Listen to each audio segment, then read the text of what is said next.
మిత్రులారా, భారతీయ జనతా పార్టీ కార్యకర్తల బలం వీళ్ళకి తెలియదు. ఏదో ఇసుక రీతులు ఇస్తేనో పనిచేసే రకం భారతీయ జనతా పార్టీ కార్యకర్తలు కాదు.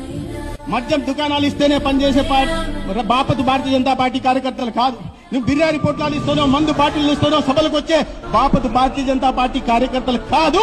పేజేబులోంచి పైసా కూడా ఎటువంటి వైపు నుంచి రాకపోయినా, పార్టీ వైపు నుంచి రాకపోయినా, ప్రభుత్వం వైపు నుంచి రాకపోయినా, మీరు కబ్జాలు చేసుకోవడానికి అవకాశం లేకపోయినా కూడా క్షేత్రస్థాయిలో పనిచేసుకోవడం, ఎన్నికల్లో గెలిచినా గెలవకపోయినా ప్రజా సమస్యలను స్పందిస్తూ జనం మధ్యలో తిరిగే బాపతు భారతీయ జనతా పార్టీ కార్యకర్తలు, ఆ కార్యకర్తల బలాన్ని తక్కువగా అంచనేస్తే రాబోయే రోజుల్లో ఈ ఆంధ్రప్రదేశ్ లో ఉంటున్న ప్రధాన పార్టీలు ఏవైతే ఉన్నాయో, కుల పార్టీలు, వారసత్వ పార్టీలు, డబ్బు మతంతో మందబలంతో విర్రవీగుతున్న పార్టీలకి గుణపాతం ఖచ్చితంగా భారతీయ జనతా పార్టీ కార్యకర్తలు చెప్పింది.